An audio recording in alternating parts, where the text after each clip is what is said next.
What I really like about Jewish calendar and Jewish tradition is that it is deeply connected with nature and natural cycles of the nature of our world.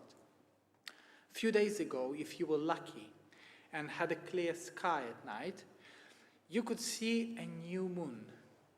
In Hebrew calendar, it always means the beginning of the new month. The month that started this week is Elul. The last months before Rosh Hashanah and the beginning of the High Holidays period. At the first glance, the Jewish calendar is very simple. There are 12 months, 29 or 30 days in each, corresponding to a lunar cycle. So when you see the full moon, it is likely to be the 14th, 15th, or 16th day of the month. But when you see the new moon, it is the first day. And it used to be the time when you needed a witness to declare a new month. But not anymore. Now we calculate it. The first day of the month of Tishrei, the month after Elul, is the new year. So far, it is very simple. Does it mean that the month of Elul is the last month, the 12th month of the Hebrew calendar? Well, no. It is the 6th month. Therefore, the Jewish New Year occurs not in the first month, but in the 7th month, in the middle of the year, not in the beginning. I remember that it took me a long time to understand how the Hebrew calendar works. One may say that the Hebrew calendar represents the way we think and the way we approach life in our tradition. Judaism is a religion of collectors and thinkers, and those who collect traditions and ideas. It is very rare when we throw away something, but instead we preserve it and try to reinterpret it before excluding it from tradition. And exactly this happened to our calendar. In the biblical period of our history, the starting point was the Exodus from Egypt. And if you think about it, this is the central moment of the formative moment of our collective narrative. This is why the Torah, everything, in the Torah, everything is counted from the month of Nisan. Nisan, the month of Exodus, is the first month of our calendar according to the Torah. And this is an example. Exodus 12 calls Nisan Rishon, the first. It shall be the first of the month of the year for you. Later in the history, in the 6th century of the Common Era, before the Common Era, the core group of Jewish people spent 50 years in an exile in Babylonian Empire. These were the people who were the elite of our people, who were the governance, the intellectual leaders. And after the exile, it was then when we acquired a new script for our alphabet. The way we learn Hebrew now, we learn write to Hebrew now, is not originally a Jewish way, but a Babylonian way. And most likely it was then when the new year shifted from Nisan to Tishrei, in accordance with the Babylonian and ancient Akkadian practices. And the name of their months were adopted for Jewish use. Although the names were adopted, their original meaning was lost for Judaism. Or some say it was deliberately censored out and suppressed, as Babylonian months were direct references to pagan gods and idol worshippers.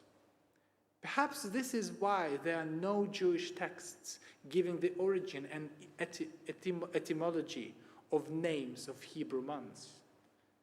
Much later, in the Talmudic and medieval period, in about 1,000 years after the Babylonian exile, Jewish tradition developed a theory of the names of our months.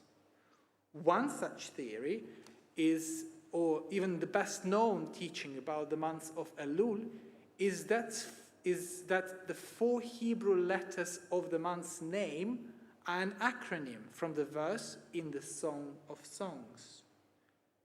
Ani ledodi vedodi li. Aleph, Lamed, Vav, and Lamed spell out Elul, the first letters of this famous verse. Song of Songs is a collection of love poetry, and it has nothing to do with Rosh Hashanah and Elul with its reflective and the theme of repentance. We normally read it on Pesach, the original first month of the Hebrew calendar.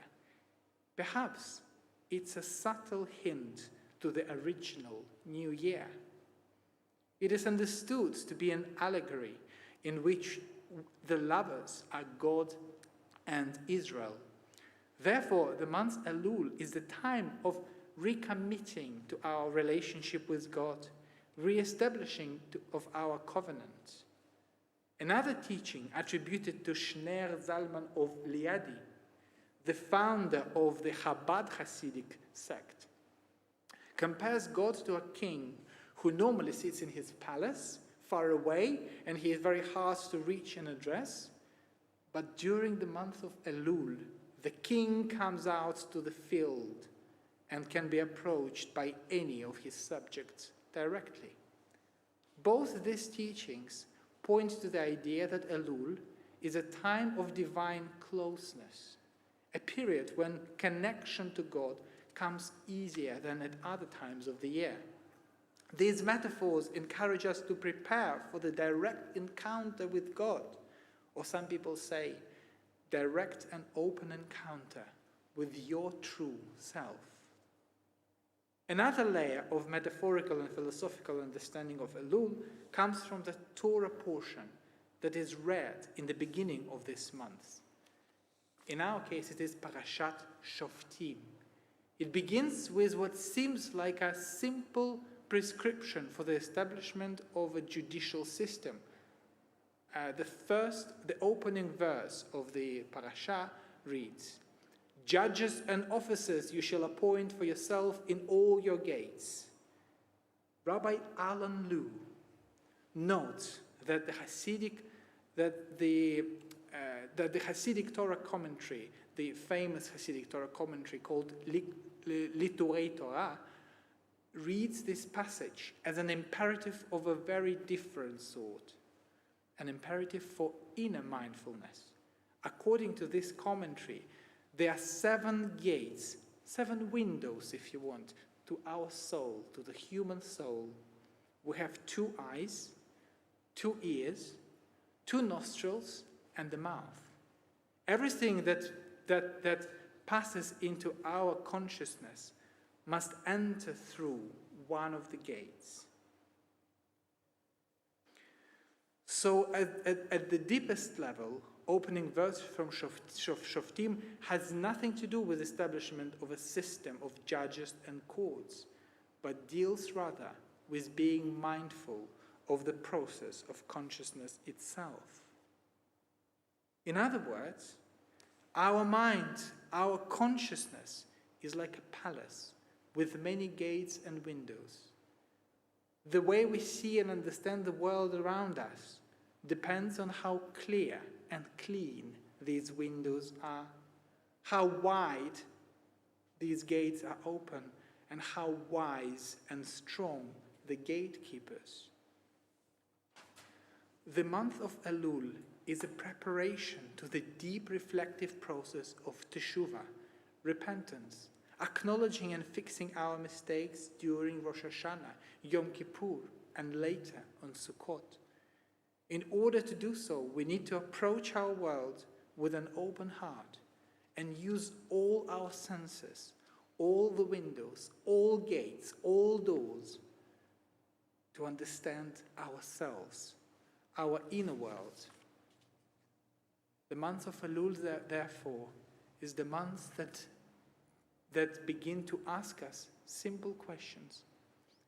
In the world that tends to blame others, are we open to the idea that it is us who might need cleaning our windows and training our gatekeepers?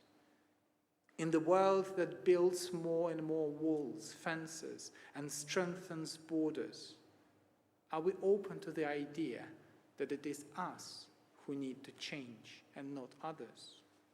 In the world where more and more people prefer to say I and not us, my and not ours, are we ready to approach the world with openness and prepare for the moment of direct encounter with God and direct and open encounter to our true selves? Now it is time to prepare. Now it is not too late to reflect. Now it is time to put our own house in order before we try to change others. Shabbat Shalom.